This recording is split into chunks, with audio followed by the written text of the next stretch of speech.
반갑습니다. 수학의 정석 차윤입니다. 자, 이제 15단원입니다. 15단원이 지금까지 쭉 배웠던 벡터의 마지막 단원이에요. 16단원부터는 복소평면이라고 하는 예전에 한 20년쯤 전에는 교육과정이 있었는데 이제 어느 정도 교육과정에 사라졌던 내용인데 상위과정에서 정말 중요하게 사용되는, 사실 선생님 교육과정상 이걸 왜 뺐는지를 모를 정도로 중요한 내용입니다만 그 내용이 16단원부터 시작이 되고 수학에 대한 좀 전반적인 큰 안목을 갖게 될 거라 생각합니다. 자, 15단원 할 텐데요. 15단원 크게 두 개로 나눠져 있어요. 첫 번째는 직선의 방정식, 두 번째는 평면의 방정식. 근데 그게 3차원 공간상에서 직선과 평면을 어떻게 다룰 것이냐, 요거거든요. 근데 이거를 이런 관점에서 배우는 거야. 먼저 벡터 방정식을 배워요. 근데 그 벡터 방정식을 이미 14단원에서 공간상이건 평면상이건 직선의 벡터 방정식을 설명했거든요. 그게 끝입니다. 그러면 거기에 이제 살짝 양념을 쳐가지고 이걸 이제 x, y, g를 이용해서 공간상의 직선을 표현해 보려고 하는 거지요. 이해되겠습니까? 자, 그 다음에 벡터 방정식을 배웁니다. 뭐에? 평면의 벡터 방정식. 아직 안 배웠어요. 근데 이제 배울 겁니다. 평면의 벡터 방정식 배우고 또 마찬가지로 평면을 x, y, g를 통해서 표현하시면 됩니다. 이제 간단하게 설명하면은요, 우리가 ax 더하기 by 더하기 c는 0. 자, 이게 일반적인 2차원상에서의 직선의 방정식이잖아. 원이야기를 잠깐 해볼게. 여러분, x-a의 제곱 더하기 y-b의 제곱은 r의 제곱. 이게 뭡니까? 2차원 원의 방정식이에요. 평면상에서 원의 방정식이야. 그럼 이제 공간상의 구의 방정식으로 바뀌면 x 빼기 a의 제곱 더하기 y-b의 제곱 더하기 g-c의 제곱은 r의 제곱, 이런 식으로 표현을 하면서 뭔가 확장되는 느낌이 살짝 들었지. 그지? 그러면 2차원상에서의 직선의 방정식도 3차원으로 확장이 되면서 시계 형태가 유사한 느낌이 들면서 확장이 됩니다. 그럼 제일 먼저 떠오르는 게 ax 더하기 by 더하기 cz 더하기 d는 0. 이게 3차원상의 직선의 방정식인가? 뭐 결론부터 말하면 이게 3차원상의 평면의 방정식입니다. 근데 이제 이것들이 왜 그렇게 되는지에 대한 설명을 오늘 하려고 하는 거야. 그게 바로 벡터 방정식으로부터 출발합니다. 이해되겠습니까? 네. 그래서 이제 3차원상에서 직선이나 평면을 한번 표현해 볼게요. 우선은 예시는 조금 이따가 들고 일반적인 이야기를 먼저 해보겠습니다. 3차원상에도 어떤 직선을 다음과 정의해요. 지난 한 점. 그리고 이게 이렇게 생긴 벡터에 평행하다. 이걸 우리가 방향 벡터라고 부릅니다. 이거를 벡터 B라고 표현하고요. 그 다음에 여기서 이게 이제 시점 5라고 치면은 이렇게 생긴 한 점, 이걸 우리가 벡터 A라고 하고요. 내가 궁금한 거는 직선상의 임의의 점, 이 점을 P라고 했을 때 이렇게 생긴 요 벡터가 어떤 식으로 표현되는지가 궁금한데, 요거 이미 지난 시간에 우리가 이야기를 했습니다. 뭐였습니까? 벡터 P는 벡터 A 더하기 T 벡터 B라고 쓸 수가 있었습니다. 이렇게 되겠습니까? 그러니까 벡터 P는 벡터 A 더하기, 요게 벡터 B니까 요만큼을 앞으로 가건 뒤로 가건 더 뒤로 가건 이게 바로 T 벡터 B에 해당하는 거기 때문에 이렇게 표현하면 공간상의 벡터 방정식을 얻을 수가 있습니다. 공간상의 직선의 벡터 방정식을 얻을 수가 있습니다. 평면의 공간이건 똑같아요. 여기까지 문제 없지? 예. 뭐 또는 두 점을 지나는 똑같습니다. 자, 그럼 이제 여기에 구체적으로 이걸 공간상의 좌표를 대입해서 한번 얻어볼게요. 자, P는 공간상의 점이니까 x, y, z라고 놓게. 나는 이제 xyg의 관계식을 얻고 싶은 거야. 그잖아. xyg 관계식. 그리고 요 B는 내가 a, b, c라고 놓겠습니다. 알겠죠? 방향 벡터 a, b, c. 그리고 요 점을 x1, y1, z1이라고 놓을게요. 지난 한 점을. 이런 거야. x1, y1, z1을 지나고 a, b, c의 평행한 직선은 x, y, z입니다. 이거 어떻게 쓰면 좋을까? 여기 그대로 집어넣으면 되는 거야. 집어넣을게요. 벡터 P는 x, y, z야. a 더하기 t 벡터 B니까 요거 x1, y1, z1 더하기 여기다가 실수배 t를 하게 되면은 x1 더하기 at, x2 더하기 bt, x3 더하기 ct라고 쓸 수가 있고, 여기까지 되겠습니까? 그러면 얘가 얘랑 똑같고 요거는 요거랑 똑같고 이거는 이거랑 똑같다는 식 세 개를 얻을 수가 있죠. 자, 써볼게요. 일단 써볼게요. 일단 보세요.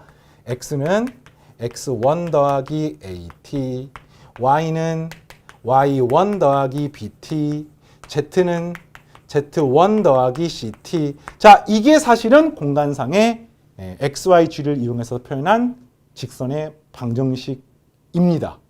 근데 이거는 너무 끔찍하잖아. 너무 복잡하잖아. 이걸 조금 더 스마트하게 쓸 수 없을까?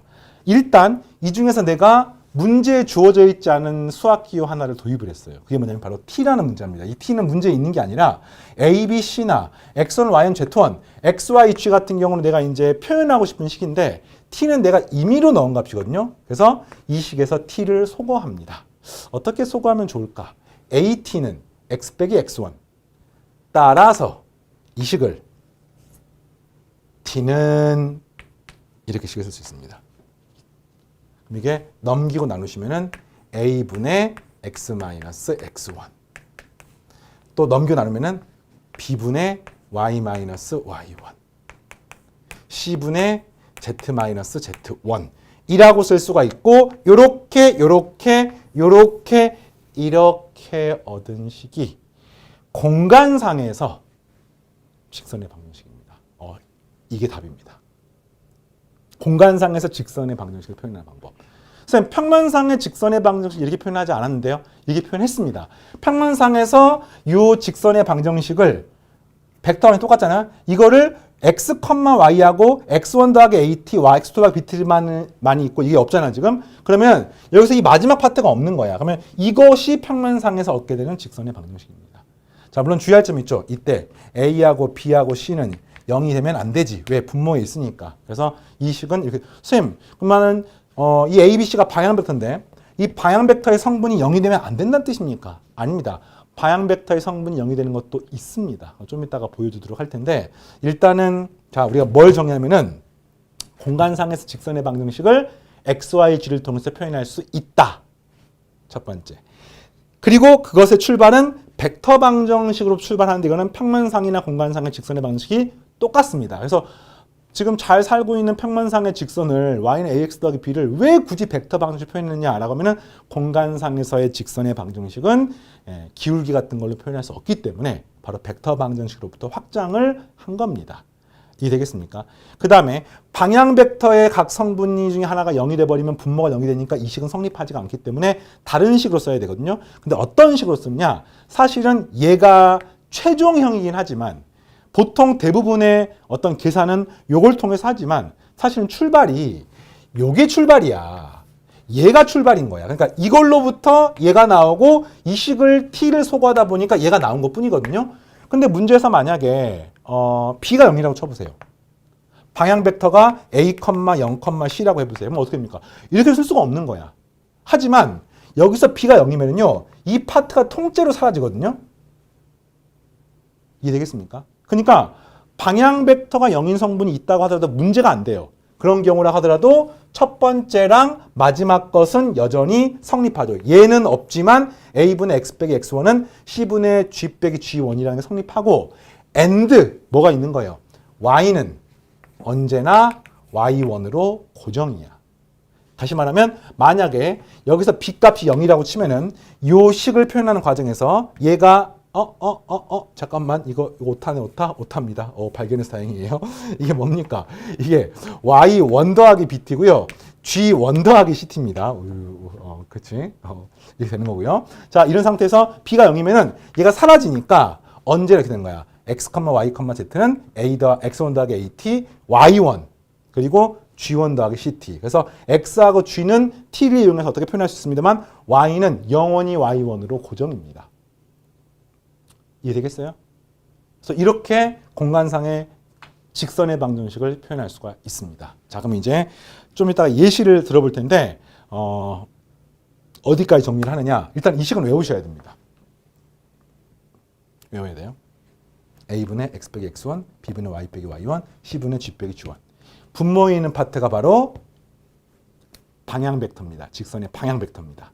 알겠죠? 하지만 이 자체가 중요한 게 아니라 이것이 나오는 과정을 기억해라는 겁니다. 어차피 이게 뭐 내신 시험이 나오는 게 아니기 때문에 뭐 대학교 때 이제 중간고사 같은 거 볼 때는 외웁니다만 기본적으로는 그런 내용이고, 자, 그 다음에 방향 벡터가 0인 성분을 갖고 있는 걸 잠깐 예를 들어볼게요. 자, 보세요. 방향 벡터가 0인 거. 그림도 한번 그려보겠습니다. 자, 지난 한 점이 1,0,1이고 이 점을 지나고, 그 다음에 방향 벡터가 1,1,0이라고 한번 해볼게. 자, 그럼 이 말인 거예요. 직선의 방정식이 1분의 x-1은 1분의 y-0 and z는 1 이렇게 되는 겁니다. 왠지 알겠어요? 얘가 지금 c인데 이 c 값이 0이기 때문에 z는 z1으로 고정인 거야. 얘가 x1, 얘가 y1, 얘가 z1이니까 x-x1, y 빼기 y1, z는 z1. 그리고 a, b 이렇게 되는 거예요. 자, 우리는 이렇게 생긴 식이나 이거나 같은 내용이거든. 그림을 한번 그려볼게. 그림을 공간상에서 그림을 한번 그려 보겠습니다. 이게 직육면체를 이용하면 좀 편리할 것 같아요. 이렇게. 자, 얘가 다 1이야, 1. 다 1입니다. 자, 이 상태에서 여러분에게 이 그림 한번 그려볼게. 1,0,1을 지나. x축으로 1만큼, y축으로 0만큼, z축으로 1만큼이니까 이 점이야. 공간상에서 이 점을 지납니다. 알겠죠? 자, 그리고 1,1,0에 평행합니다. 그럼 이게 1,1,0은 이 점이거든요. 요 벡터에 평행한 거야, 공간상에서. 그러면 이 직선은 어떤 직선입니까? 그치? 이 점이 되면서 여기서 뭐 이런 식으로 가는 이런 직선이 되겠죠. 그럼 그 직선은 반드시 어디에 놓여 있냐면은 바로 이렇게 생긴 이 평면 보입니까? 이 평면? 네. 이 평면상에 그 직선이 놓여 있는 겁니다. 이해되겠습니까? 다시 이 점을 지나고 이 벡터에 평행하니까 여기서 이렇게 생긴 뭐 아파트가 있다고 치면 이게 1층, 이게 2층이면은 2층에만 있는 직선인 거야. 그래서 이처럼 방향 벡터의 성분이 0이 있으면요. 방향 벡터 성분이 0이 있으면은 어떤 축이나 평면에 평행한 직선이 됩니다. 이런 직선인 거야. 자, 하나만 더 예를 들어 볼게요. 그럼 만약 이번에는 1,0,1을 지나고 방향 벡터가 0,1,0으로 0이 두 개 있다고 쳐볼게요. 알겠습니까? 그럼 이건 어떤 식이냐면은 보세요. 이게 0이니까 그냥 x는 x1이야. x는 x1이야. 그 다음에 얘는 1분의 y-0인데 이게 뭐 는 얼마라고 쓸 수가 없어요. 왜냐하면 문제에서 0이 아닌 게 얘밖에 없기 때문에. 그리고 z는 또 1입니다. 알겠습니까? 그러니까 이게 지금 x1, y1, z1인데 얘가 지금 0인 성분이 얘이기 때문에 x는 x1, z는 z1이고 얘는 뭐 다른 등호를 표현할 게 없기 때문에 이게 끝인 거예요, 이게. 그래서 실제로 이렇게 생긴 직선은 그냥 x1, y1, z1은 뭐라고 표현하면 x1은 항상 1로 고정이고요. z1도 항상 1로 고정이고요. 이거는 그냥 임의의 숫자가 되는 거랑 똑같습니다. 이거를 표현하면 어떤 표현이냐면 이런 거야. x좌표는 1로 고정, z좌표도 1로 고정, y좌표는 지 맘대로, x좌표는 1로 고정, z좌표도 1로 고정. 이런 점인가, 이런 점. 그리고 y좌표는 맘대로 하면 여기서 이렇게 생긴 직선이 됩니다. 이 직선상에 있는 모든 점은 x도 1, z도 1이야. y는 그죠, 지 맘대로. 왜냐면 0,1,0이 뭐냐면요. 0,1,0이 바로 여기서 이렇게 생긴 벡터거든요. 그러니까 이 벡터에 평행한 직선이기 때문에 이 파란색 직선이 되는 겁니다. 그래서 이거는 y축에 평행한 벡터죠. y축에 평행한 직선이죠. 그래서 축 또는 평면의 평행한 직선이 바로 성분 중에 0을 가지고 있는 직선의 방정식이 되겠습니다. 됐습니까?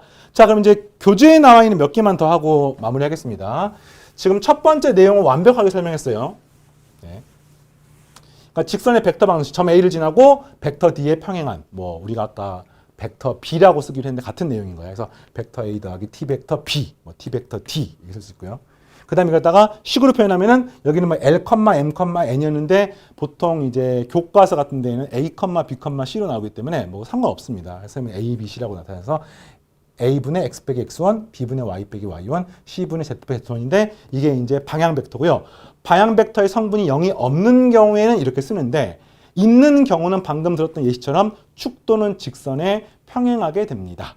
평면에 평행하게 됩니다. 이해되겠습니까? 그럼 선생님, 두 점을 지나는 직선의 방식을 어떻게 표현합니까? 이거는 뭐 따로 쓰고 말 것도 없어요. 이 점이 x1, y1, z1이고 이 점이 x2, y2, z2라고 하면은 요 둘을 지나는 직선의 방식을 어떻게 표현합니까? 라고 하면은 똑같은데 뭐만 차이가 있어요? 요렇게 생긴 게 방향 벡터가 되는 거죠. 그래서 어떻게 쓰는 겁니까? 방향 벡터의 아까 A, B, C가 아니라 x2-x1, y2-y1, z2-z1 이게 방향 벡터가 되는 겁니다.